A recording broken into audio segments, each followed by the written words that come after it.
Story 1. The Haunting of Dorm Room 314. I moved into my college dorm room with excitement and anticipation. It was my first taste of independence, away from my family, and surrounded by a community of like-minded individuals. Little did I know that my college experience would turn into a nightmare. From the moment I stepped foot in room 314, an eerie feeling washed over me. The air felt heavy and an unsettling silence hung in the room. I dismissed it as my imagination running wild, blaming my nerves for the unease I felt. But as days turned into weeks, the strange occurrences became impossible to ignore. Late at night, whispers echoed through the room, seemingly coming from the walls themselves. I would wake up to find my belongings rearranged, as if someone had been searching through them while I slept. And worst of all, I would often catch glimpses of a shadowy figure lurking in the corner of my vision, disappearing whenever I turned to face it. I confided in my roommate, hoping she would reassure me that I was overreacting. Instead, she revealed that she too had been experiencing unexplainable events. The whispers, the rearranged items, and the shadowy figure, they haunted her dreams, just as they haunted mine. Together, we decided to investigate the history of room 314. We delved into the college archives and discovered a chilling truth. Years ago, a student named Sarah had lived in that very room. She had been a loner, isolated from her peers and struggling with depression. One fateful night, she took her own life. The pieces of the puzzle fell into place. Sarah's tormented spirit was trapped in room 314, unable to find peace in the afterlife. We reached out to the campus authorities, begging them to relocate us, but they dismissed our claims as mere superstition. Desperate for a solution, we sought help from a local paranormal investigator. Together, we performed a cleansing ritual, hoping to free Sarah's spirit from its earthly tether. As the ritual unfolded, the room filled with an intense energy. The whispers grew louder and the shadowy figure materialized before us. With a final burst of ethereal light, the presence disappeared. The air felt lighter, and the room returned to its normal state. Sarah's spirit had been released, finally finding the peace it had longed for. Though the dorm room remained empty for the rest of the semester, no student dared to step foot inside. The legend of room 314 spread like wildfire, and it served as a chilling reminder that some stories are rooted in more than just imagination. Story 2. The Cursed Art Exhibition. As an art major, I was thrilled when I heard about an exclusive art exhibition being held on campus. The exhibit promised to showcase a collection of rare and valuable artworks, many of which had never been seen before. Eager to immerse myself in the world of creativity, I attended the opening night, unaware of the horrors that awaited me. The moment I entered the exhibition hall, a chilling atmosphere engulfed me. The paintings on display seemed to come alive, their subjects watching me with cold, penetrating eyes. The colors appeared more vibrant, the brushstrokes more menacing. I couldn't tear my gaze away from them as if they held some sinister power over me. But it wasn't just the paintings that unsettled me. Whispers floated through the air, carrying snippets of conversations that shouldn't have been possible.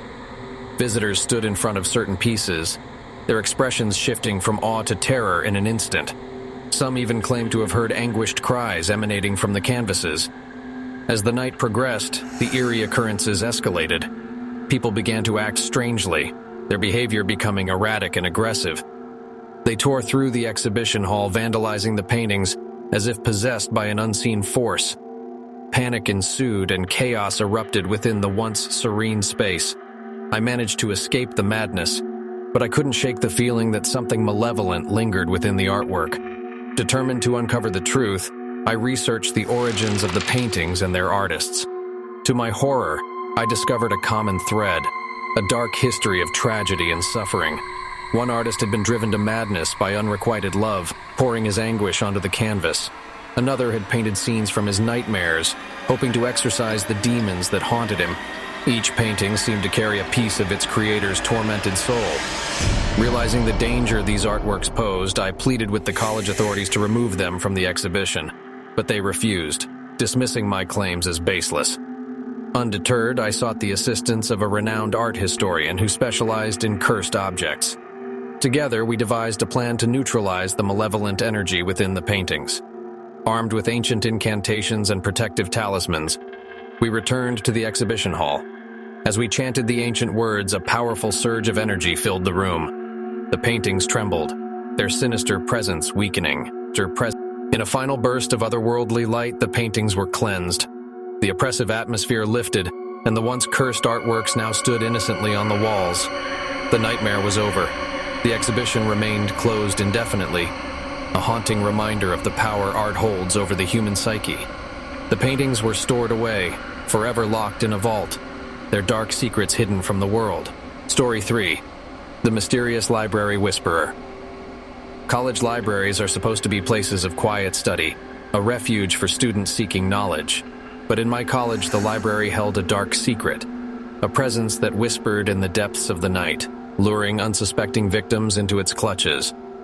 Late one evening, I found myself alone in the library, surrounded by towering shelves of books. As I delved into my research, an eerie silence settled over the room. Suddenly, a soft whisper tickled my ear, sending a shiver down my spine. I strained to make out the words, but they remained elusive, a tantalizing tease of knowledge just out of reach. Days turned into weeks, and the library whispers became more persistent. Other students began to hear them too, their faces etched with a mixture of fascination and fear. Rumors spread of a ghostly figure that lurked in the shadows, its voice barely audible, but undeniably present.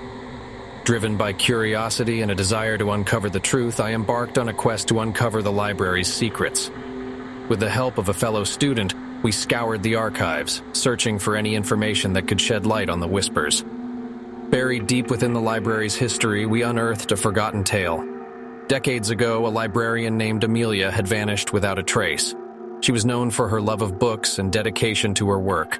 Legend had it that she had become so consumed by her passion that her spirit lingered within the library, forever searching for the knowledge she craved. Armed with this knowledge, we devised a plan to communicate with Amelia's spirit.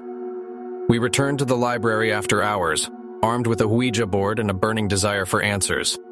As we placed our fingers on the planchette, the whispers intensified, growing louder and more urgent. Amelia's presence enveloped the room, her ethereal form materializing before us. With a voice filled with longing, she confessed her undying love for books and the despair she felt in her unfinished quest for knowledge. Moved,